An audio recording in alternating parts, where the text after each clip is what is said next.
موسیٰ القاظم حضرت امام جعفر صادق علیہ السلام کے فرزند اور 7ویں امام تھے۔ اس میں مبارک موسیٰ کنیت ابو الحسن اور لقب کاظم تھا، اسی لیے آپ کو امام موسیٰ کاظم کے نام سے یاد کیا جاتا ہے۔ آپ کے والد بزرگوار امام جعفر صادق علیہ السلام تھے، جن کا خاندانی سلسلہ امام حسین علیہ السلام کے واسطے سے حضور اکرم صلی اللہ علیہ وآلہ وسلم تک پہنچتا ہے۔ آپ کی والدہ ماجدہ حمیدہ خاتون ملک بربر کی باشندی تھیں۔ 7 صفر 128 ہجری میں آپ کی ولادت ہوئی۔ اس وقت آپ والد بزرگوار امام جعفر صادق علیہ السلام مسند امامت پر متمکن تھے اور آپ کے فیوض علمی کا دہارا پوری طاقت کے ساتھ بہہ رہا تھا۔ اگرچہ امام موسیٰ کاظم سے پہلے آپ کے 2 بڑے بھائی اسماعیل اور عبداللہ پیدا ہو چکے تھے، مگر اس صاحبزادے کی ولادت سے روحانی امانت جو رسول اکرم صلی اللہ علیہ وآلہ وسلم کے بعد اس سلسلہ کے افراد میں ایک دوسرے کے بعد چلی آ رہی تھی کا لائق اور حامل جہی پیدا ہونے والا مبارک بچہ تھا۔ حضرت امام کاظم علیہ السلام کی امامت کے ابتدائی 10 سال میں کوئی سختی اور مشکلات نہیں تھیں۔ انہوں نے اس زمانے میں قرآن کریم کی تعلیم اور اسلامی تعلیم دینے میں مشغول رہے، لیکن اس کے بعد دباؤ، سختی، ہجرت، تخفیف شروع ہو گئی۔ امام علیہ السلام نے اپنی امامت کا کچھ زمانہ مدینہ منورہ میں گزارا تو باقی زمانے میں وہ بغداد میں منتقل ہو گئے۔ امام کی زندگی میں سماجی اور دینی پہلو کے علاوہ خداوند کریم کی عبادت اور اس کی بندگی شروع سے آخر تک نمایاں ہے۔ امامت سے پہلے کا دور جو 128 ہجری سے 148 ہجری تک تھا، آپ اپنے والد بزرگوار امام جعفر صادق علیہ السلام کے ساتھ رہے، اور امامت کے بعد کا دور 148 ہجری سے 183 ہجری تک کا ہے، جو منصور دوانکی، مہدی عباسی، ہادی عباسی اور ہارون الرشید پر مشتمل ہے۔ سب سے زیادہ آپ کی امامت کا دور عصر ہارون میں تھا، جس کی مدت 23 سال تھی، اور ہارون عباسی دور کا 5واں خلیفہ تھا۔ اس کے دور میں حضرت زیادہ تر قید خانہ میں رہے۔ امام جعفر صادق علیہ السلام نے جس روش و طریقے پر اپنی جدوجہد اور منصوبہ بندی کے ذریعے معاشرے میں اپنا جہاد جاری رکھا ہوا تھا، اسی راستے اور جدوجہد پر امام موسیٰ کاظم علیہ السلام نے اپنا جہاد جاری رکھا، اور اس کے 4 محور تھے۔ پہلا محور فکری منصوبہ بندی کرنا، نظریاتی بیداری پیدا کرنا، نیز منحرف عقائد اور قبائلی، قومی و مذہبی اختلافات کی چارہ جوئی کے عمل کو آگے بڑھانا۔ اس دور کے خطرناک پروپیگنڈوں میں سے ایک الحادی نظریات کی ترویج تھا۔ اس کے خلاف امام موسیٰ کاظم علیہ السلام کا طرز عمل یہ تھا کہ آپ مستحکم علمی دلائل کے ساتھ ان سے بحث کرنے کے لیے میدان میں آتے اور ان نظریات کی حقیقت سے دوری اور غیر منطقی ہونے کو آشکار کرتے، یہاں تک کہ ان نظریات کے حامل لوگوں کی ایک کثیر تعداد نے اپنی غلطی اور گمراہی کا اعتراف کیا۔ یہ حکمران طبقے پر گراں گزرا اور جو حکام نے ان کو دبانے اور سخت ترین سزائیں دینے پر اتر آئے، عقائد کے بارے میں گفتگو کرنے پر پابندی لگا دی گئی۔ چنانچہ امام نے اپنے ایک ساتھی حشام کو پیغام بھیجا کہ وہ لاحق خطرات کے پیش نظر گفتگو میں پرہیز سے کام لے۔ یوں حشام خلیفہ مہدی کے مرنے تک عقائد کے بارے میں بات کرنے سے پرہیز کرتا رہا۔ دوسرا محور اپنے وفاداروں اور حامیوں کی براہ راست نظارت اور ان کے ساتھ نظم و ہم آہنگی پیدا کرنا، تاکہ حکومت وقت کو سیاسی طور پر کمزور کرنے، ان کے ساتھ رابطہ نہ رکھنے اور سرکاری عدالتوں کی طرف رجوع نہ کرنے کے سلسلے میں مناسب موقف اختیار کیا جا سکے۔ امام کے اس موقف کا اظہار آپ کے ایک ساتھی صفوان جمال کے ساتھ آپ کی گفتگو سے ہوتا ہے۔ آپ نے صفوان سے فرمایا، اے صفوان، تمہاری ہر صفت پسندیدہ اور اچھی ہے سوائے ایک چیز کے۔ صفوان، قربان جاؤں، وہ کون سی صفت ہے؟ امام، تمہارا اپنے اونٹوں کا اس ظالم ہارون کو کرائے پر دینا۔ صفوان، خدا کی قسم، میں نے غرور و تکبر جتانے یا شکار و لہو و لعب کے لیے اسے اونٹ کرائے پر نہیں دیے، بلکہ میں نے تو اسے سفر حج کے واسطے دیے ہیں۔ علاوہ ازیں میں بذات خود ان کے ساتھ نہیں جاتا، بلکہ اپنے آدمیوں کو ان کے ساتھ بھیجتا ہوں۔ امام، اے صفوان، کیا کبھی تمہارا کرایہ ان کے ذمہ واجب الادا باقی رہتا ہے؟ صفوان، میری جان آپ پر فدا ہو، ہاں ایسا ہوتا ہے۔ اس صورت میں کیا تمہاری خواہش یہ نہیں ہوتی کہ کرائے کی ادائیگی تک وہ زندہ رہیں؟ امام، جو کوئی ان کے زندہ رہنے کی تمنا کرے وہ انہی میں سے ہے، اور جس کا تعلق ان سے ہوا اس کا ٹھکانہ جہنم ہے۔ اس کے بعد اس آیت کریمہ کی تلاوت فرمائی، اور ظالموں پر بھروسہ نہ کرو ورنہ تمہیں آگ چھو لے گی، اور اللہ کے سوا تمہارا کوئی کارساز نہ ہوگا اور پھر تمہاری مدد نہ کی جائے گی۔ امام نے اپنے اصحاب کو ہارونی نظام حکومت میں داخل ہونے اور کسی قسم کا عہدہ یا کام کرنے سے منع کیا۔ چنانچہ آپ نے زیاد بن ابی سلمہ سے فرمایا، اے زیاد، میں کسی بلندی سے گر کر ٹکڑے ٹکڑے ہونے کو ان ظالموں کے لیے کوئی کام انجام دے۔ آپ کا حکام کے مقابلے میں اعلانیہ اور صریح استدلالی موقف اختیار کرنا کہ آپ دوسروں کی بنسبت خلافت کے زیادہ حقدار ہیں اور دیگر تمام مسلمانوں سے آپ حق کے خلافت میں مقدم ہیں۔ قبر رسول خدا صلی اللہ علیہ وسلم کے پاس ایک جمع غفیر کے سامنے آپ نے ہارون کے روبرو اپنا استدلال پیش کیا۔ وہاں ہارون نے رسول اللہ صلی اللہ علیہ وسلم کی زری کی جانب رخ کر کے یوں سلام کیا، اے میرے چچا زاد بھائی، آپ پر درود و سلام ہو۔ اس وقت امام بھی موجود تھے۔ آپ نے رسول اللہ صلی اللہ علیہ وسلم کو یوں سلام کیا، سلام ہو آپ پر اے میرے پدرے بزرگوار۔ یہ سننا تھا کہ ہارون آپے سے باہر ہو کر سخت طیش میں آ گیا، کیونکہ امام نے فخر و عظمت میں اپنی سبقت ثابت کر دی تھی۔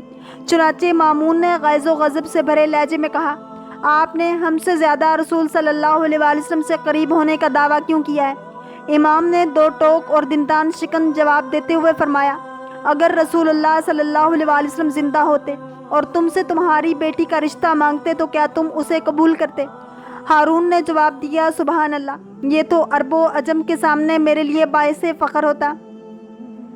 امام نے فرمایا، لیکن رسول اللہ صلی اللہ علیہ وسلم مجھ سے میری بیٹی نہیں مانگ سکتے اور نہ میں دے سکتا ہوں، کیونکہ رسول اللہ صلی اللہ علیہ وسلم ہمارے باپ ہیں نہ کہ تمہارے، اس لیے ہم تمہاری نسبت حضرت صلی اللہ علیہ وسلم سے زیادہ نزدیک ہیں۔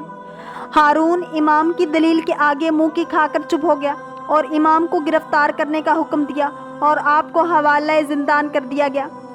امت کے انقلابی جذبے کو بیدار کرنے کے لیے ان علوی انقلابیوں کی ان بغاوتوں اور تحریکوں کی حوصلہ افزائی کرنا جن کا مقصد امت مسلمہ کے ضمیر اور اسلامی عزم و ارادے کو ظالم و منحرف حکمرانوں کے آگے سرنگوں ہونے سے بچانا تھا۔ امام مخلص علویوں کی مدد بھی فرماتے تھے۔ جب شہید فخر حسین بن علی ابن حسن نے امام کے معتقد شیعوں اور علویوں کی توہین اور ان پر ہونے والے مظالم کے پیش نظر فاسد ماحول کے خلاف بغاوت کا عزم کیا تو وہ پہلے امام موسیٰ کاظم علیہ السلام کی خدمت میں مشورہ لینے آئے۔ امام نے فرمایا، آپ قتل ہو جائیں گے، بس اپنی تلوار تیز کر لیجئے کیونکہ یہ لوگ فاسق ہیں۔ جب آپ کو حسین کے قتل کی خبر ملی تو آپ نے گریہ فرمایا اور ان الفاظ میں ان کی توصیف کی، خدا کی قسم وہ صالح، کثرت سے روزہ رکھنے اور نماز پڑھنے والے اور معروف کا حکم دینے اور منکر سے منع کرنے والے تھے، ان کے گھرانے میں ان جیسا کوئی بھی نہ تھا۔ یہ مختصراً وہ چار محور ہیں جن پر امام موسیٰ کاظم علیہ السلام نے اپنی جدوجہد کو جاری رکھا ہوا تھا۔ امام موسیٰ کاظم علیہ السلام کے فضائل و کمالات بھی ایسے تھے کہ خلفائے وقت کے لیے وہ بھی ناگوار تھے۔ ہم یہاں پر نمونے کے طور پر اہل سنت کے دو بڑے عالم دین کے ان کے بارے میں قول کو بیان کرتے ہیں۔ وہ ایک عظیم القدر اور عظیم الشان امام تھے، بہت زیادہ تہجد گزار اور محنت و کوشش کرنے والے تھے، جن کی کرامات ظاہر تھیں اور جو عبادت میں مشہور اور اطاعت الہی پر پابندی سے گامزن رہنے والے تھے۔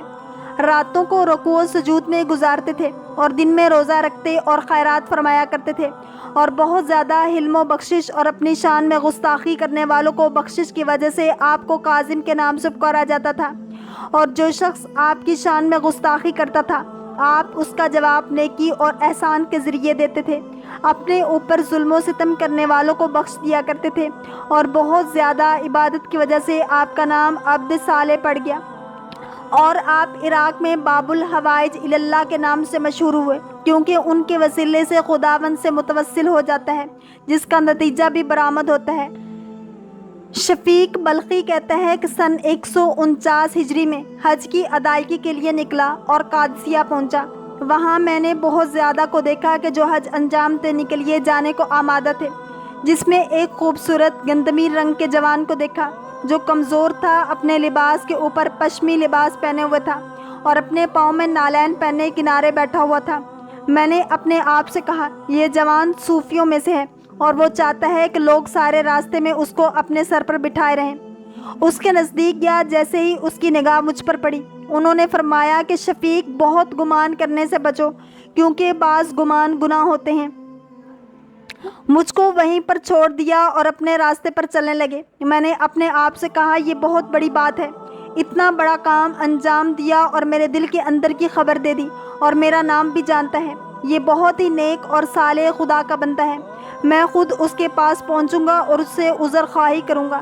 جتنی بھی جلدی کر سکا کہ ان تک پہنچ جاؤں، مگر نہیں پہنچ سکا اور وہ میری نظروں سے غائب ہو چکے تھے۔ جب میں نے دوبارہ ان کو دیکھا تو وہ نماز پڑھنے میں مشغول تھے۔ ان کے جسم کے تمام اعضاء و جوارح لرز رہے تھے اور آنکھوں سے اشک جاری تھے۔ میں نے خود سے کہا یہ وہی شخص ہے۔ میں جاتا ہوں اور ان سے معافی مانگتا ہوں۔ میں کھڑا رہا تاکہ ان کی نماز تمام ہو جائے۔ صحیح انہوں نے مجھے دیکھا، فرمانے لگے شفیق، اور اس آیت کی تلاوت فرمائی، اور بے شک میں اس کو بخشنے والا ہوں جو توبہ کرے اور ایمان لائے اور نیک عمل کرے اور پھر ہدایت پائے۔ پھر مجھے چھوڑ کر وہ اپنے راستے پر ہو لیے۔ میں نے اپنے آپ سے کہا یہ جوان کوئی بہت بزرگ اور صوفی ہے۔ یہ دوسری مرتبہ ہے کہ اس نے میرے دل کی اندر کی خبر دی ہے۔ جب منزل زبالہ پہنچے تو دیکھا کہ کنویں کے کنارے ہاتھ میں کوزہ لیے کھڑے ہیں۔ وہ چاہتے ہیں کہ کوزہ سے پانی نکال لیں۔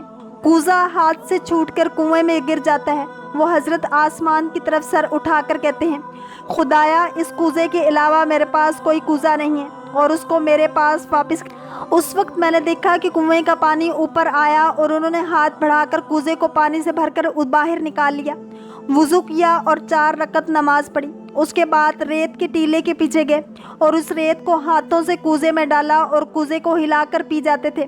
میں ان کے پاس گیا اور سلام عرض کیا۔ انہوں نے میرے سلام کا جواب دیا۔ میں نے ان کی خدمت میں عرض کیا خدا نے جو آپ کو زیادہ غذا عنایت کی ہے مجھ کو بھی اس سے مستفید فرمائے۔ انہوں نے فرمایا شفیق مسلسل خدا کی ظاہری و باطنی نعمتیں ہمارے شامل حال ہیں، خدا کے لیے حسن ظن رکھو۔ کوزے کو میری طرف بڑھایا، میں نے کوزے کا پانی پیا، دیکھا کہ اس میں خوشبودار میٹھا شربت ہے۔ خدا کی قسم میں نے اس سے لذیذ اور خوشبو تر نہیں کھایا تھا اور نہیں پیا تھا۔ سیر بھی ہو گیا اور پیاس بھی ختم ہو گئی، یہاں تک کہ کچھ روز تک بھوک ہی نہیں لگی اور نہ ہی پینے کی ضرورت محسوس ہوئی۔ اس کے بعد ان کو نہیں دیکھا کہ یہاں تک کہ مکہ مکرمہ پہنچ گیا۔ اتفاق سے ایک رات میں نے ان کو دیکھا، آدھی رات ہے اور وہ نماز پڑھنے میں مشغول ہیں اور تمام خشوع و خضوع کے ساتھ آنکھوں سے آنسو جاری ہیں۔ اس طرح وہ صبح تک تھے، یہاں تک کہ اذان صبح ہوئی اور نماز کے لیے بیٹھے اور تسبیح خدا کرنا شروع کر دی۔ اس کے بعد اپنی جگہ سے اٹھے اور نماز صبح پڑھی، 7 مرتبہ خانہ خدا کا طواف کیا اور مسجد الحرام کی طرف سے باہر چلے گئے۔ میں ان کے آگے بڑھا تو دیکھا کہ ضرورت مند اور محتاج ان کے پاس حلقہ کیے ہوئے جمع ہیں اور بہت سے غلام ان کی خدمت میں تیار ہیں اور ان کے حکم کے منتظر ہیں۔ ان تمام چیزوں کو اس کے خلاف دیکھ رہا ہوں جو پہلے دیکھ چکا تھا۔ نزدیک اور دور سے لوگ پہنچ کر ان کو سلام کر رہے ہیں۔ ایک آدمی جو ان سے بہت قریب تھا، میں نے پوچھا کہ یہ کون صاحب ہیں؟ اس نے کہا یہ موسیٰ بن جعفر بن محمد بن علی بن الحسین بن علی بن ابی طالب علیہ السلام ہیں۔ تب میں نے کہا تب تو اس طرح کے تعجب اور حیرت انگیز کام ان جیسے بزرگوار سے ہی انجام پا سکتے ہیں۔ حضرت موسیٰ کاظم علیہ السلام اپنے زمانے کے عابد ترین لوگوں میں سے تھے۔ سخی ترین، سخاوت مند ترین اور بزرگوار ترین لوگوں میں ان کا شمار ہوتا تھا۔ روایت میں ہے کہ حضرت امام موسیٰ کاظم علیہ السلام ہمیشہ نماز نافلہ شب پڑھتے تھے اور اس کو نماز صبح سے ملا دیتے تھے۔ اس کے بعد میں نماز پڑھتے تھے یہاں تک کہ خورشید طلوع ہو جائے اور اس وقت سجدے میں جاتے تھے اور دعا و حمد میں مشغول ہو جاتے تھے یہاں تک کہ ظہر کا وقت نزدیک ہو جاتا تھا۔ بہت دعا کیا کرتے تھے اور کہتے تھے خداوند عالم تجھ سے استدعا کرتا ہوں کہ میری موت کو آسان کر اور حساب کے وقت مجھے معاف کر دے، اور اسی دعا کو کئی مرتبہ پڑھتے تھے۔ ان کی دعا میں ہے کہ وہ کہتے تھے خدایا تیرے بندے کا گناہ بہت ہے، تو بخش دے، تیری بخشش حسین ہے، تو بہترین بخشنے والا ہے۔ امام کاظم علیہ السلام کو مخفی رکھنے کے لیے مختلف زندانوں میں بھیجا گیا۔ ہارون نے حاکم بصرہ کو حکم دیا کہ امام کو بصرہ کے زندان میں ڈالا جائے۔ اس زمانے میں بصرہ کا حاکم عیسیٰ بن جعفر بن منصور تھا۔ عیسیٰ نے 1 سال تک امام علیہ السلام کو بصرہ کے زندان میں رکھا۔ اسی کے درمیان ہارون نے عیسیٰ کو خط لکھا کہ امام علیہ السلام کو زہر دے کر قتل کر دے۔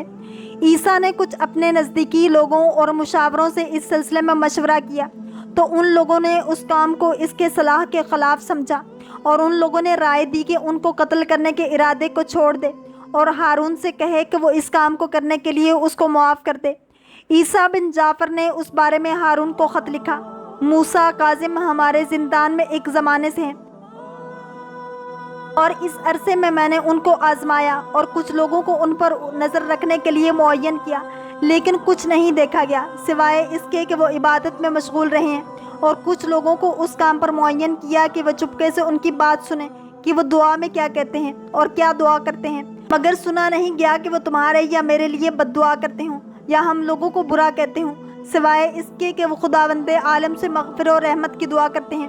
ابھی کسی کو بھیجو تاکہ میں موسیٰ کاظم علیہ السلام کو اس کے حوالے کر دوں، ورنہ میں ان کو آزاد کر دوں گا، کیونکہ میں اس سے زیادہ ان کو زندان میں نہیں رکھ سکتا۔ امام موسیٰ کاظم علیہ السلام کو جس آخری قید خانے میں قید کیا گیا تھا، اس کا زندہ با انتہائی سنگ دل تھا، جس کا نام سندی بن شاہق تھا۔ اس زندان میں امام پر بہت زیادہ ظلم و ستم ڈھایا گیا، اور بالآخر ہارون الرشید کے حکم پر ایک سازش کے ذریعے امام کو زہر دے دیا گیا، اور 3 دن تک سخت رنج و تعب برداشت کرنے کے بعد 55 سال کی عمر میں درجہ شہادت پر فائز ہوئے۔ خدا کا درود و سلام ہو اس پر کہ جس کے صبر و استقامت نے دشمنوں کو گھٹنے ٹیکنے پر مجبور کر دیا۔ اللہ کریم ہم سب کو دین اسلام کی پیروی کرنے والا اور عشق مصطفیٰ صلی اللہ علیہ وآلہ وسلم نصیب فرمائے۔ اگر آپ کو یہ ویڈیو پسند آئی ہے تو لائک، شیئر اور سبسکرائب کرنا مت بھولیے، تاکہ ایسی ہی اسلامک انفارمیٹیو ویڈیوز آپ تک پہنچتی رہیں۔